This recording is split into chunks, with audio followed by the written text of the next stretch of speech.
welcome everybody to Collaborating Through Meaningful Influence. My name is Dr. Jay Pugh. We are going to have a blast this next hour. I know that seems like it's crazy because it's training, and training's not supposed to be fun in any way. Am I right? No, we are going to have a blast during this webinar. We're going to talk a little bit about the inside nuances that come into meaningful influence. So a couple quick things. I always like to just introduce myself a little bit and kind of a little bit of my background. So I serve as our vice president of the Leadership and Development Program for New Horizons for our Center for Leadership and Development. And so I do have a PhD in instructional management and leadership. This is sort of my bread and butter. I love this stuff. I eat this stuff up. I've been a leader myself, coming up almost 8 years now, pretty close to 8 years, and almost 16 years of teaching and training experience. So I've been doing this for a while. And so you can always learn something new in this space. In addition, I am a published author in the space of meaningful engagement. So how do you engage people a little bit more critically? How do you connect with them on a deeper level? That's a little bit more of my specialization. And one other thing about me, I always think that if you spend a little time with someone, you should get to know them as a human. I have 4 daughters, and they are all wide ranges. 2 are biological, 2 are adopted. They're all wide ranges from 20 to 4. And so if you see my hair short, that's because it will get really, really gray if it doesn't. So, but that's just a little bit about me to begin. So I want us to think about this. I want to dive into you for a moment as we hop in. So I want you to think about this for a minute. I want you to think about some of the most influential leaders that you've had in your life. What qualities did they exhibit that's different from just other leaders? What made them stand out to you?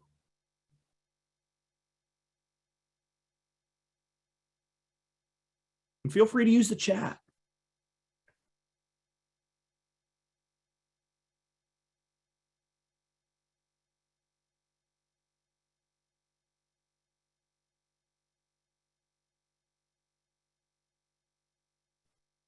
Patience. Love that. There was a sense of patience in the way that they worked. Kathleen, love that answer. Others. There's a sense of calm, communication of vision and goal. So you knew what outcomes needed to achieve and then why that was important as well, Lisa. Brilliant. Lola also says calmness. There's a sense of patience. I like that Talia says, they allowed me to fail. I can't stress this enough that sometimes leaders that trust you, and if you do make a mistake, that you're not going to get pounded for it, makes that leader even more influential. I couldn't agree more. Michael mentioned listened. They listened, and I bet you they actively listened. They were invested when they were listening. These are all great responses. I love this. Catherine brings up a really good point. They recognized where individuals shined and sort of promoted that out. Really good stuff. The reason why I bring this up is because many people talk about a concept of power, right? That leaders have power. But what type of power do you think the best leaders really use? Do you think they use things like authority and, as I like to say, putting fists on table and making sure that things get done? What kind of power do you think they exhibit or they wield?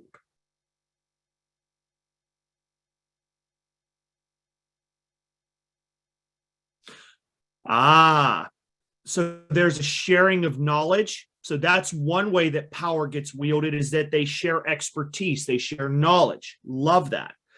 Evelyn, brilliant, says they empower their teams to succeed. They give room for autonomy and growth. Mark mentions servant leadership. They are not afraid to hop into the fire with you. They're willing to serve you. They realize that your role with them is equally as important as their role with you. I love that. Lisa mentions authenticity. I think there's a real key word to authenticity that really matters here. And I love where we're going with this is they have this ability to be themselves and know how to shift a little bit to their audiences. And I'm so glad we brought this up, Lisa, because whenever we get into this, there are different types of power sources I want to stress with each of you. The first kind is a little bit necessary at times, but they are becoming outdated. With the way that globalization has happened in our current society, right? If people aren't happy in their jobs, they leave. And so before, when everything was localized, before the days of LinkedIn and Indeed, and even before time where there was Monster and Career Builder, with those sort of things, before that time, people led by setting deadlines. Get this done. Get this taken care of. If you do it, you'll get rewarded. If not, you're going to face a wrath. And then they also allowed sort of a manipulation of budgets and resources to ensure that people still got their job done. Over the last 15 years, we've seen a massive shift in the way the workforce happens. So these positional power sources, although there are times where it's necessary to use these, we can't use these as much. And I want you to think about each of these as we go through this. So this piece is going to be a little bit of interaction with you. If I just use legitimate power and I just said, hey, get this done, get this taken care of, make this a priority, handle it, get it done. And that's the way that I led all the time. What do you think my employees would start to think and feel if I led with just legitimate power all the time?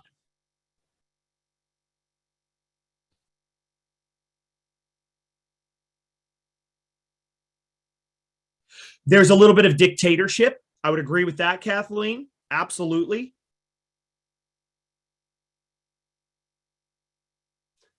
The other thing that comes into this is that people are going to think that they're just a number, that they don't matter. Who they are doesn't matter. It's just that's it. And Evelyn, that's right. Because of that, they may resent you because you're like, you don't know me. You don't care about me. You just want me to do this and that's it.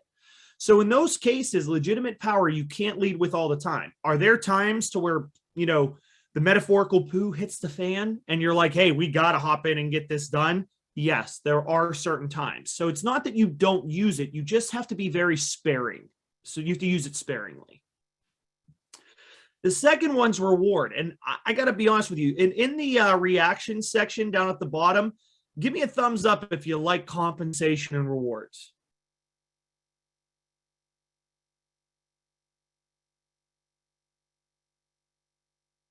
They're starting to fly in now. Yeah. Who doesn't, right? We all love, of course we do. But once again, why can't we lead? Like if I only led with rewards, or that was my go-to, was just rewards, what would start to happen for my team in this case? Let's think about this one. What would happen?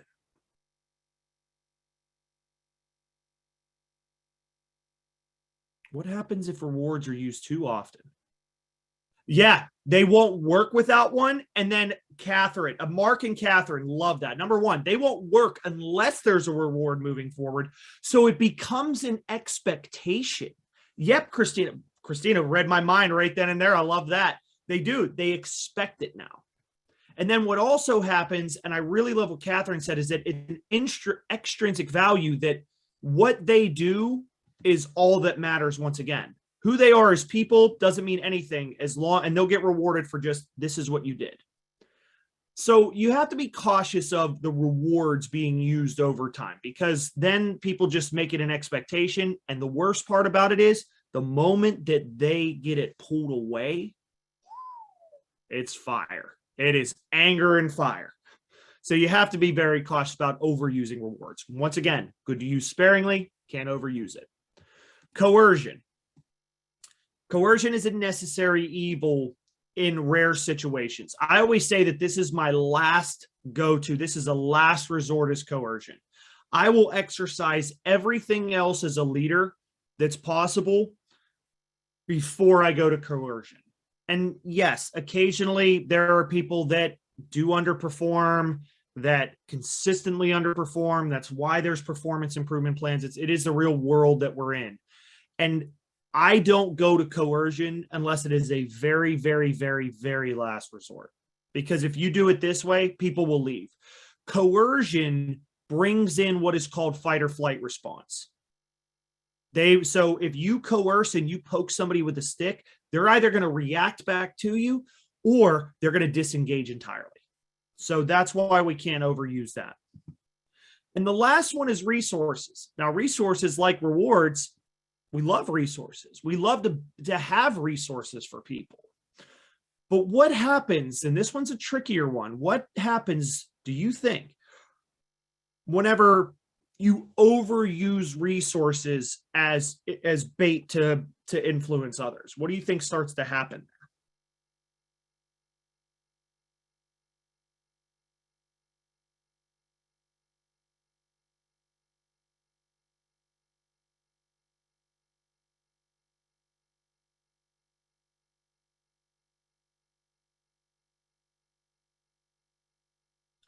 How many of you are like, I'm not sure? That's okay too. What happens here, folks, is that this one is the easiest one for you as the leader to get manipulated, because people will tell you whatever you want to hear so that they can get the resources they want. As we like to say, they'll kiss up. They'll do that to get what they want. They'll tell you whatever you want to hear. It's the easiest one for the leader to actually be manipulated in this case. So what kind of power sources should we use instead? Well, instead, there are 4 more meaningful, deeper, intrinsic ways that you can wield power without even realizing it. And I'll give a few examples. The first one's expertise. So I'll ask a question to you all. How many of you know the person in your office or know the person that you work with that they are the guru? They know things, that they are incredible with sharing their knowledge. How many of you know that person?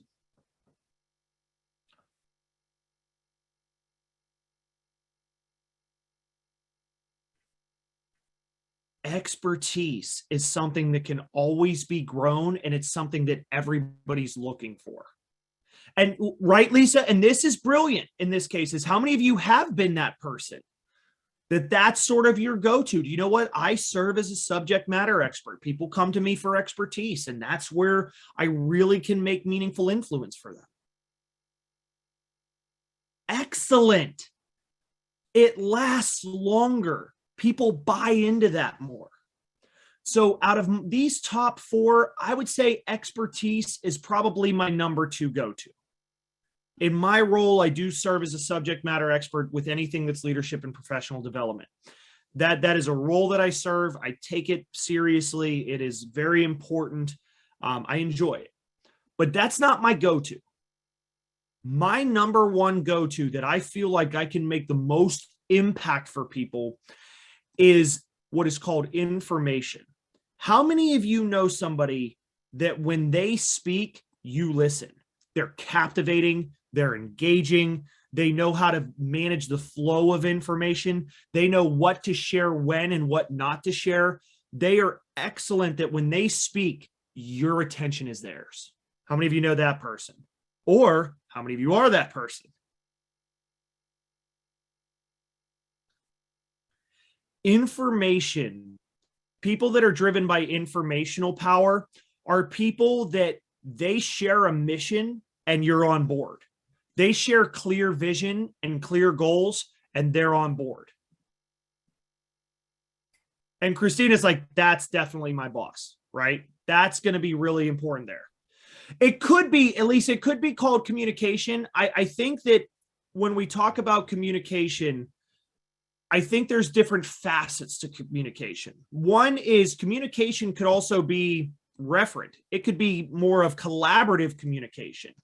So that's why I want to separate out communication just a little bit here, because information is your ability to engage, your ability to deliver, to share information, and to pass that forward, and people buy into it. Whereas referent is your ability to connect with people through communication.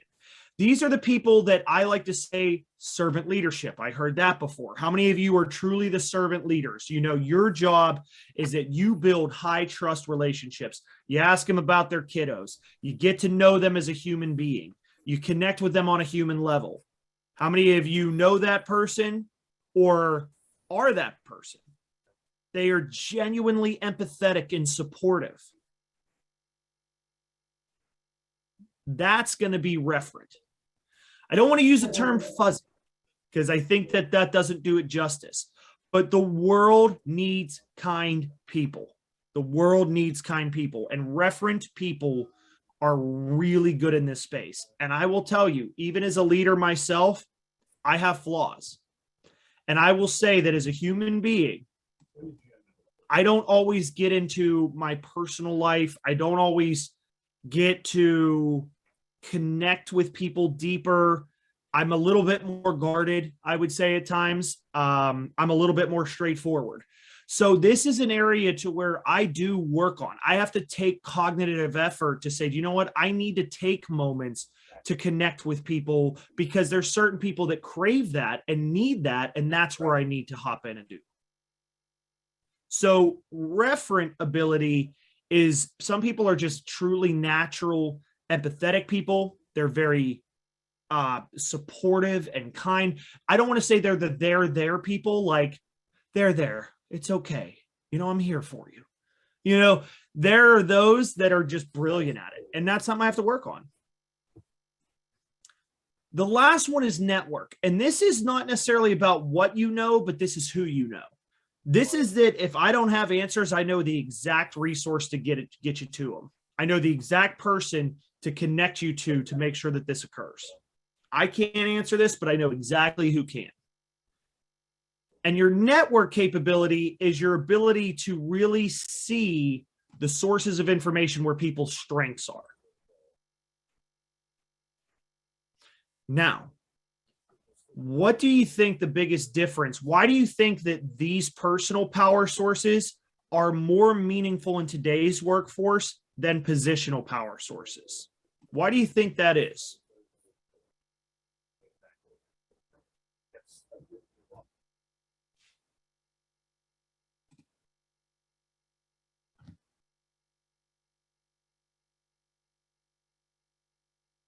Why do you think people grab? No, Julie, I love, yeah, absolutely. People can connect to it more. Kathleen, it does build trust. And they respond more readily. People open themselves up more to these things. They're not nearly as protective of themselves. When they see somebody's trying to share knowledge, they'll receive it more. When they see people that are sharing a mission that they truly believe in, people get behind it more. Absolutely. The other thing that why personal power sticks out a little bit more is because without positional power, if you don't have the position, you don't have this power. If I'm not in a leadership position and I don't have the funds or the resources to reward people, I can't leverage reward. So it's very short-lived in effect is the other thing. What I always like to say is the biggest difference between positional power and personal power is that positional power creates compliance. Positional power creates compliance. They will do it, but they'll do it begrudgingly. They won't do it to the best of their ability. They'll just do it. Personal power breeds commitment. People want to dive in with it. They want to believe in it. They feel it. So that's where if you really want to get more out of your people, start focusing on the 4 areas, just like how I'm doing, to say, do you know what? This is natural. Information is very natural for me, but I need to work on being referent. So I want to ask you this question. Based on this graph or this slide here, what do you think is the most natural for you? Is the most comfortable for you? And out of these 4, which do you think is the one where it's like, I got to dig a little bit more to really shine in this area? Not that I can't, but I got to put in more effort. I want to see responses. This is going to be where I'm looking forward to seeing where you all are coming in. And we have good participants today, so I want to make sure we're seeing a few of these. I love it, Evelyn. Evelyn says, I'm referent. I know that, but I need to work on my networking side. Perfect. Kathy says, same. Mark says expertise is easy, information takes work. Perfect. I'm really good with what I know, but sharing it in a way to get people to believe in it is a challenge. Some it can be a challenge. And Matthew says same. Others.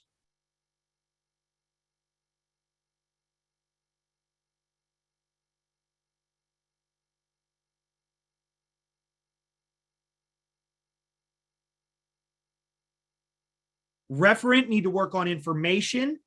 Referent need to work to leverage expertise. Perfect. Sometimes it's, you know what, I got to gain a little bit more specialist knowledge. I got to dive in a little bit deeper into the minutia of it. Perfect. Michael says network is strength, information is work. And Talia, Adriana, and I were speaking the same language a little bit. And we're going to talk about that next. Is Talia and Adriana says, you know what? I am somebody that I can deliver a meaningful message, but sometimes I got to get deeper and connect a little bit more and be a hair more empathetic or deeper in support. I got to work a little bit more on that. Julie, I'm going to ask you to hop on the mic for a moment because you said waterfall information into pipes. Talk to me about what you're saying there, just so I have a little bit of clarity, because I don't want to misconstrue. Like a whole lot of information and just like cutting the information down to like just what's needed and like pushing that down. So that's something you're very good at, is you're able to sort of compartmentalize information to make it digestible for people. Yes. Brilliant. Excellent. Thank you for clarifying. I love that. And Lisa says information is nearly a compulsion. I'm a librarian. That's perfect, right? So we find that belief in mission, and so that's where this comes in. Now, this is the tricky part that I want to dive into next. What happens, and I'll give an example here. I am somebody that I rely. So say, for instance, Catherine, you work for me, or maybe I work for you, right? And you say, do you know what? I need to build in a little bit more expertise, but I'm very, very referent, right? Or Christina, in your case, more referent, but need to work on information. Well, I'm somebody that I need to thrive on information. It really matters to me. And you thrive on referent. What could happen? What could happen there?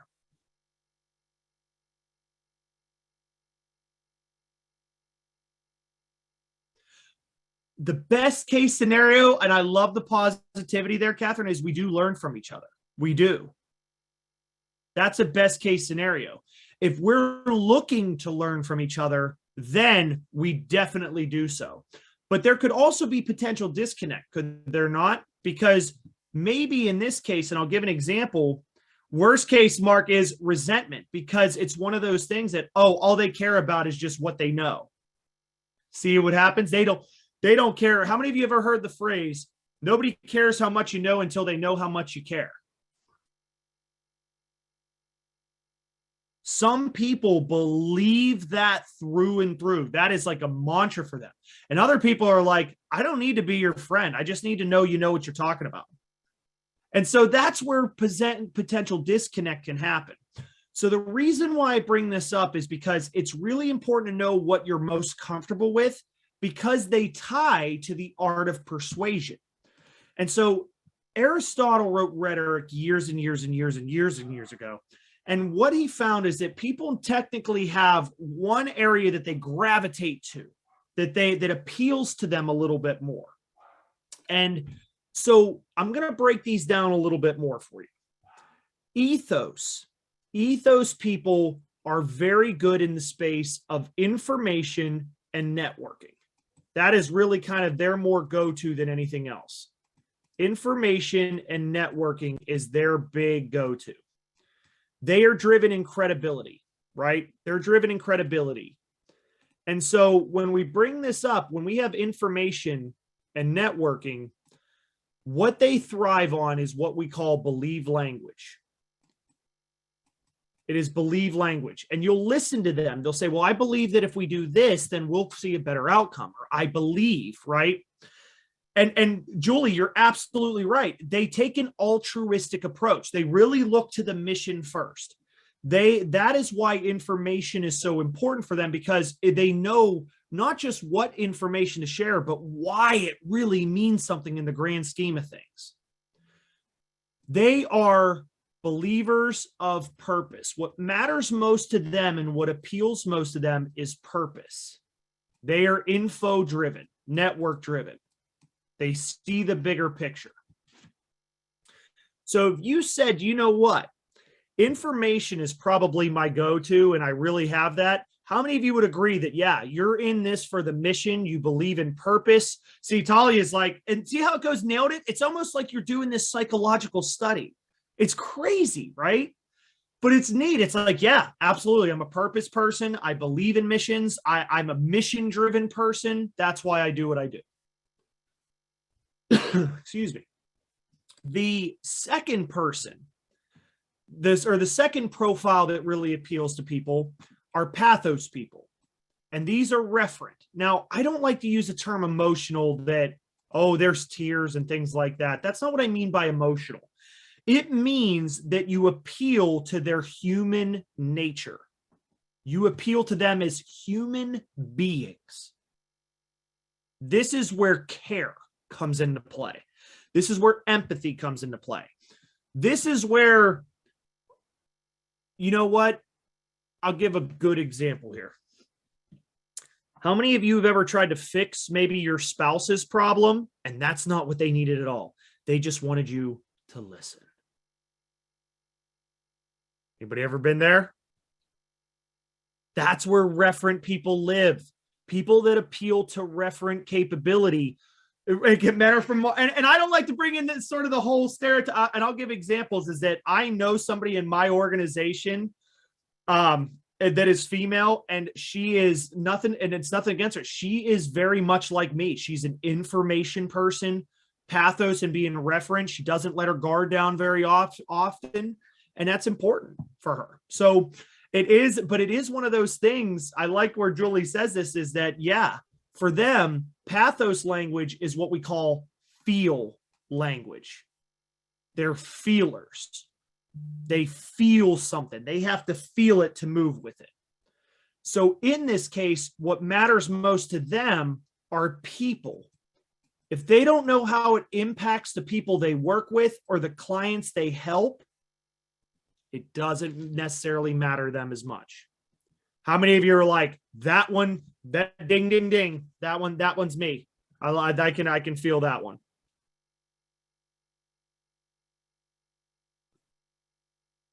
See, and right, this is where it comes in. If you're typically more referent, you drive based on your pathos a little bit more. That's why empathy, that's sympathy. You drive with path. That path is to feel. The third one is your logos. And logos, people that are driven a little bit more with their logos, this is where expertise comes into play. I will tell you, out of every person that's here, logos people typically have the thickest skin because they don't take anything personally. It's not about how we feel about it. They are driven in what we call process. They are the Montel Jordans of the world. Anybody know who Montel Jordan is? One-hit wonder from the 1990s.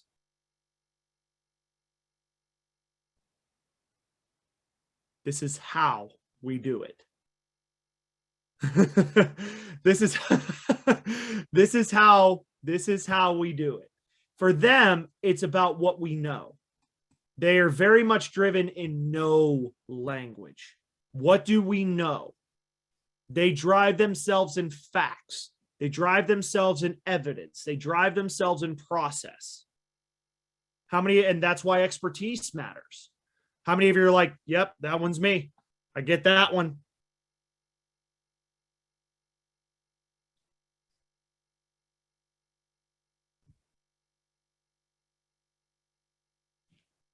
So what happens here, folks, and I'll come back to this slide in just a moment, but most people, when they're looking for something to gravitate to, it's either going to appeal to their integrity, which is mission, purpose, credibility.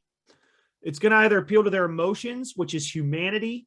It's about support. It's about empathy. It's about listening, care, or It's about intellect, it's logic, it's process, it's data, it's evidence.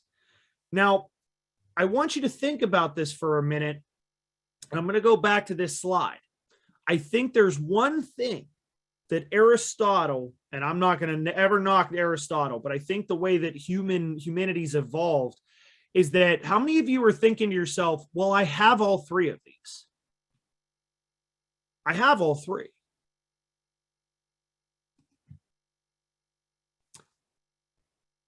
We do. We absolutely do. And Aristotle said that we typically have one that drives us, and that's partially true. What happens here is that the way that I view it is that if you're looking at each of your employees, they work like doors. They work like doors. I want you to imagine that you are over here and somebody's standing over here. In between you, there are 3 doors that you have to unlock to get to them. What is their first door? What is their second door? And what is their third door? So for me, the reason why I like doing the info and the referent expertise exercise is because you learn your doors a little bit quicker, and then you can look for other people's doors. So my door, and I would probably say a little bit more in the case of Talia, I would say Adriana, our doors, correct me if I'm wrong, are probably going to be closer to what is E, then L, then P. It is ethos first. It is mission first. It is why first, then it is how, and then it is who. See, Talia, right? Does it feel like we're speaking the same language right now, Talia?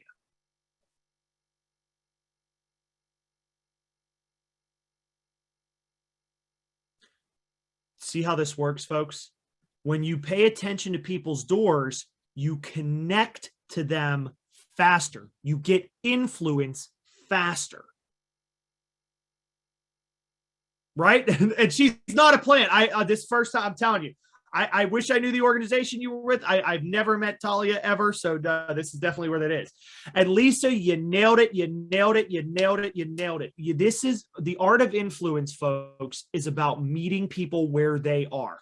It's knowing where you are first and knowing what you're comfortable with, and then it's meeting them where they are.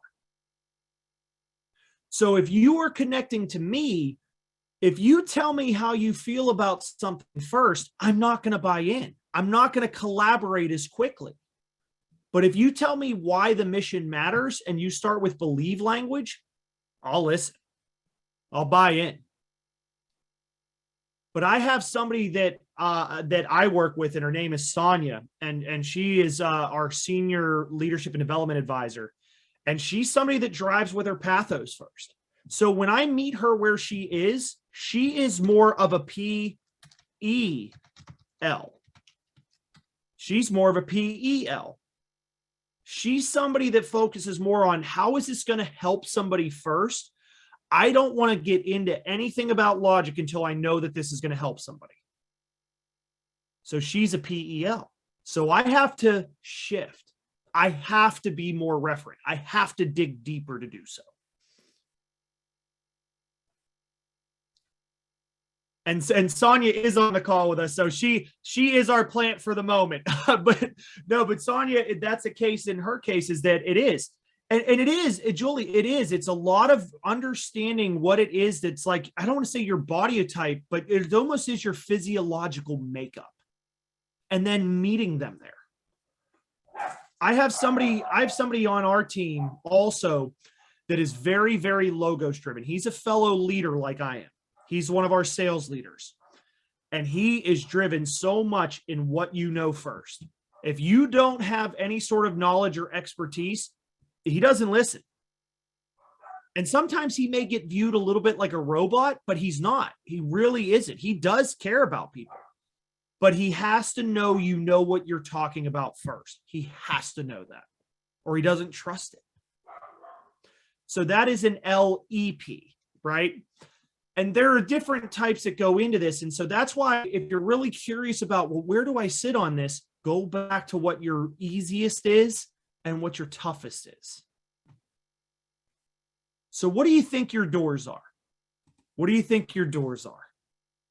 If mine's an ELP, and it is, of course, Lisa, it is situational. Sometimes you have to, I always say that you have to be cautious and really have to listen and understand. Absolutely. But if you know and you get to know somebody more and more, you start to see what their driving factor is a little bit. That's why we do have all three. What do you think your doors are? If somebody were to connect with you, what door do they have to open first to connect with you? What door do they open second? What's the last door that's like, okay, now that you got through those first two, I'm pretty much in. Now I can move with this.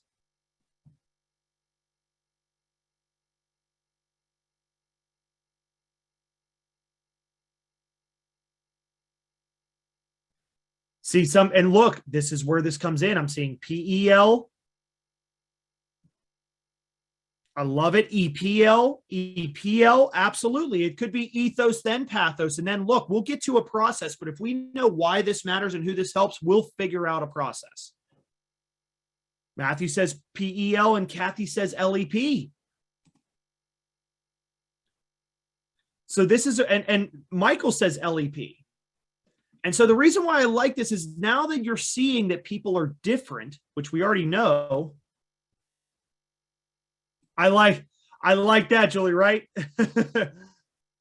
It's to change the rules. And look, and I'm not saying that we all fit in a box. This isn't about fitting in a box, but it is about learning about yourself and knowing what is important to you and what shifts might need to be made.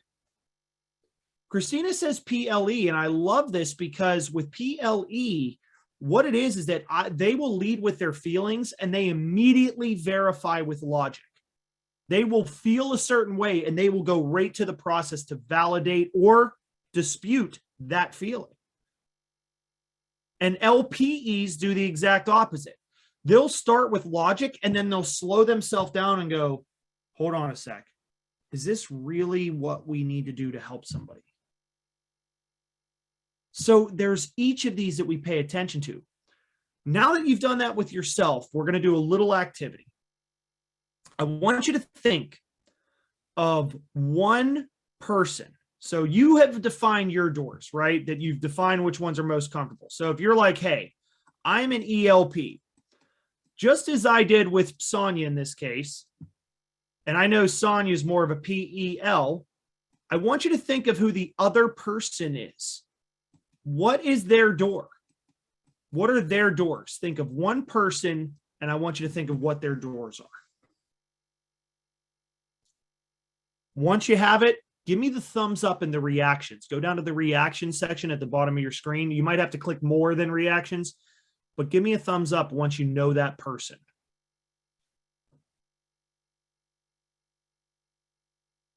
Excellent, excellent.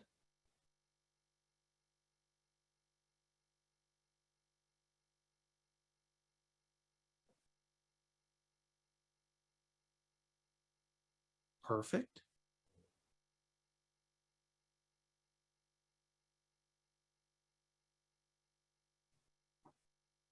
Excellent.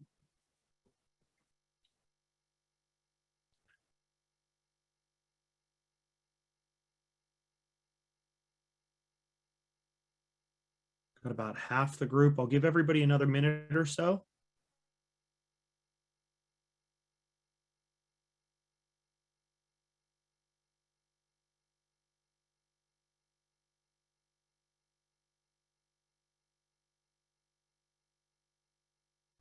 Good, good.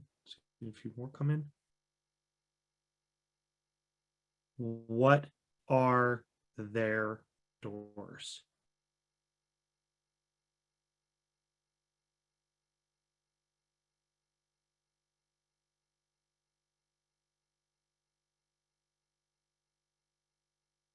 What are their doors?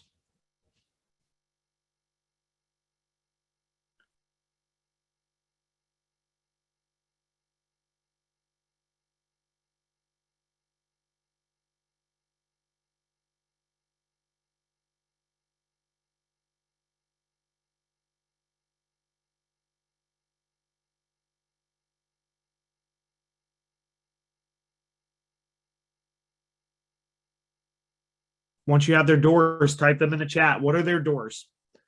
Did you pick somebody entirely different from you? Did you pick somebody that's very similar to you? What are their doors?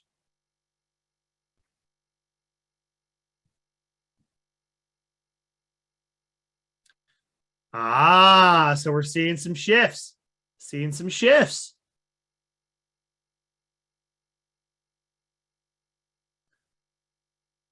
Michael, same boat that I'm going through, right? Love this, folks. How many of you, and be honest with me, give me something else besides a thumbs up. Go down to the reactions. Give me either whether it's a heart or an applause or something of that sort to if this is resonating with you, if you're starting to see this on a deeper level now.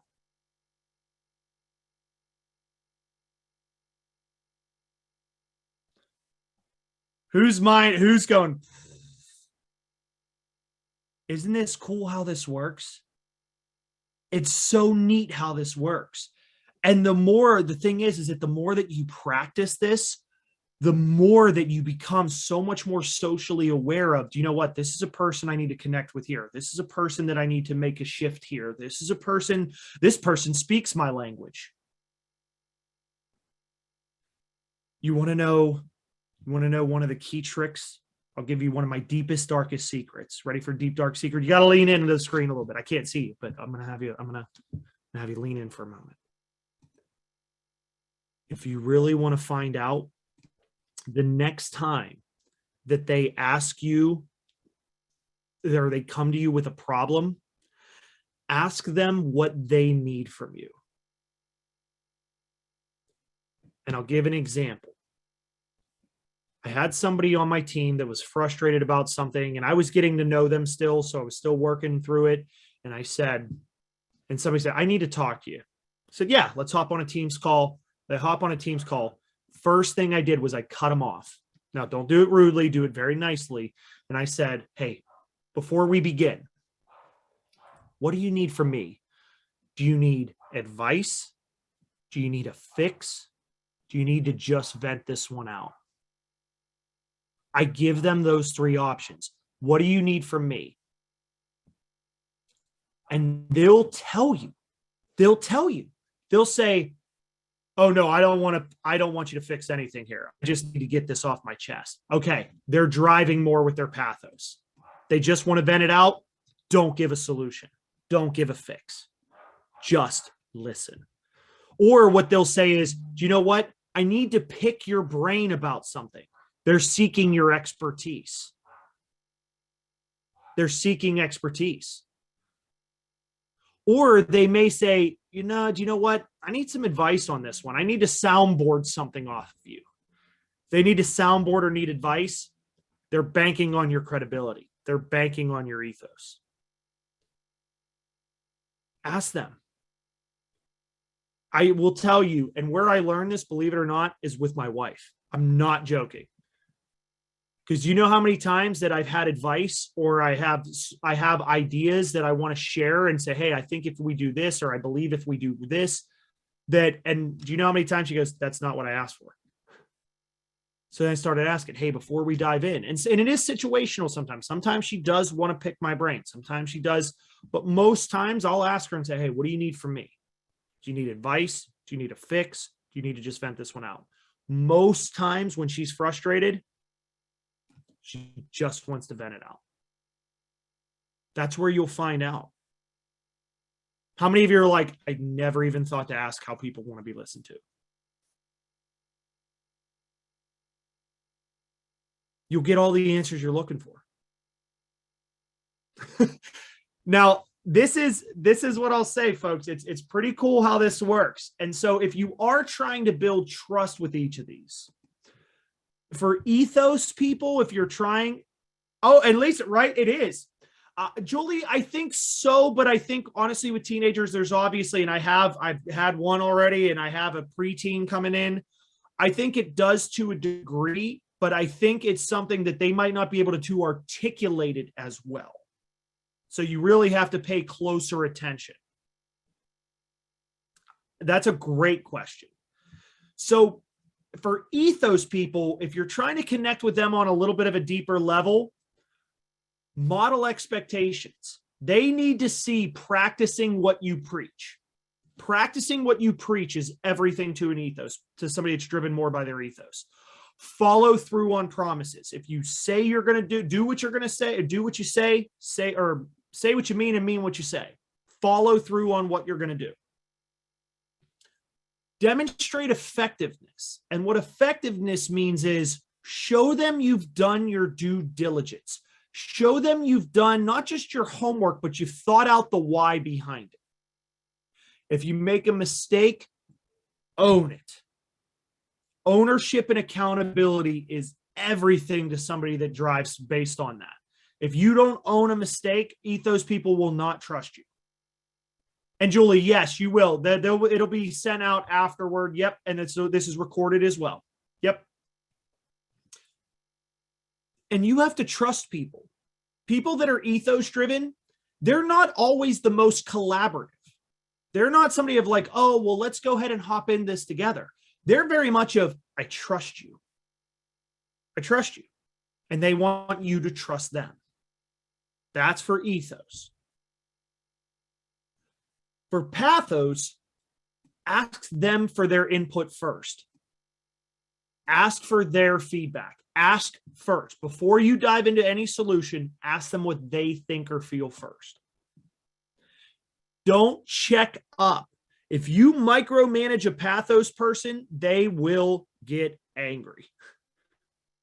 You check in on them. There's a big difference between checking up and checking in. Check in on them. See how they're doing. Right? And Catherine's like, that's it, preach.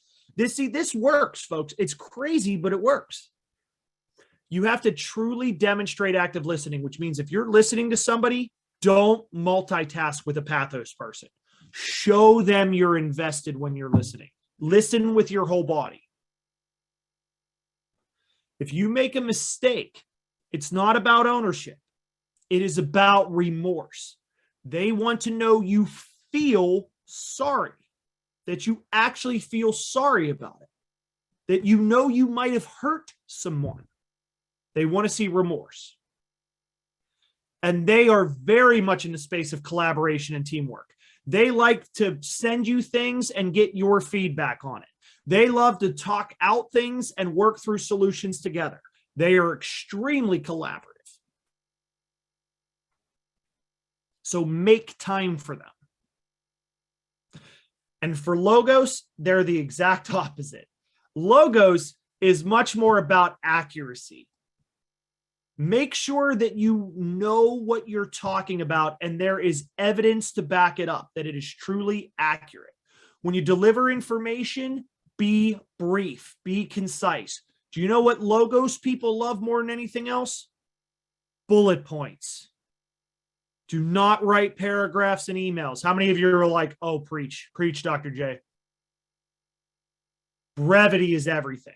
Look, see there, listen, there it is. Bullet points. They want efficiency. They want to know the quickest way to get from point A to point B. So show efficiency. If there's a mistake, it isn't just about owning it. And they really don't even care about the remorse side of it. They want to know, how are you going to fix this? It happened, move on. How are you fixing it? They want resolution, right? Julie's like, I love lists. I love lists, bullet points, numbered steps. She's like, get out of my head. And the last piece of this is divide and conquer. They very much like trust as well, but they like trust in the way of, you do your part, I do my part.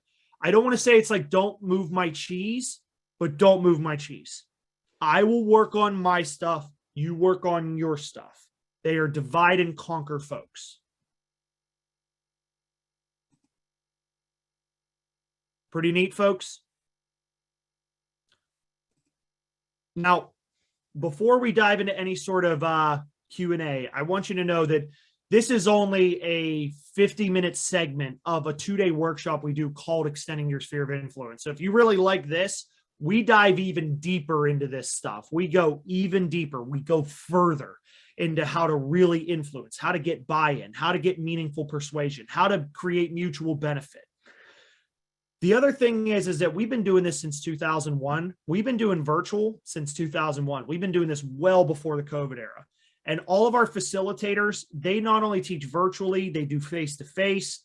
We have some of the best in the business. These are world-class. And we have so many post-class reinforcement for you to really help and guide you on your way. Now, I'm going to thank you for joining me. I wanted to leave the last 5 minutes for any questions that you have. I'm going to open up the floor to you all.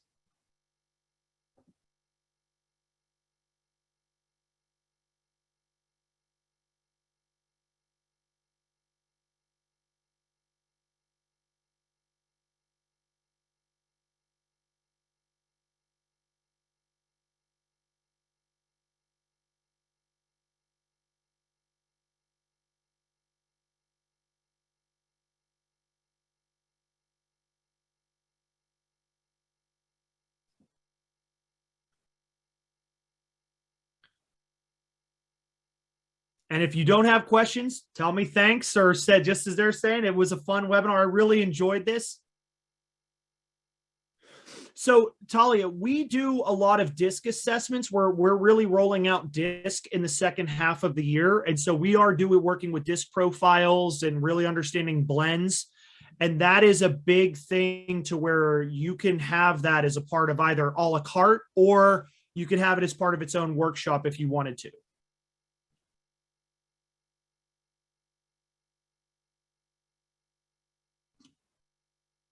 And I'm looking through the questions, and seeing perfect, awesome. So there's not a second part of this class. Somebody asked, this was a really great question. Is there a second part of this class? We teach, this is a snippet. I always say that this is a snippet. This is a 1 hour snippet of a 2-day workshop we do called Extending Your Sphere of Influence. So this is a free webinar that you get to see, get to learn something quick and new. But if you're interested in the workshop, reach out to your account executive or your leadership and development advisor.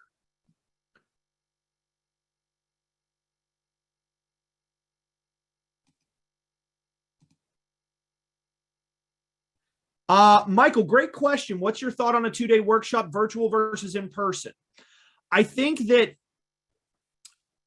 I am a fan of both. And I'm not saying that just to kind of give a toy, like sort of a toy with the answer, but I really think there's benefits to both. And I wrote literally a book, Face-to-Face versus Online Teaching. So I live this stuff. I think when you're face-to-face, there is something more connective about it. But there's less room for digestion, because most times when you do an on-site event, you're paying for the travel, there's things like that. And so when that happens, normally there's not as much room to digest in the moment. Whereas virtual, you could set up non-consecutive day delivery for the virtual events, meaning like, oh, could we do one week and then 1 2 weeks later? Sure can, because there's no cost for the travel associated. So I think that there's convenience, ease, and digestion from the virtual space, but I do think you get a hair more connectivity and sort of that physicality that's important in the face-to-face. So there's advantages to both. And thank you, Nicole. I appreciate it. And you can be, our facilitators are connective in any environment, folks. I do promise you that.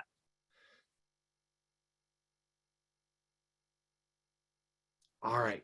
If there's no other questions, folks, I really want to thank you for your time. Thanks for spending this hour with me. If you are interested, reach out to your account executives, and I'll see you the next time around. Take care, everybody.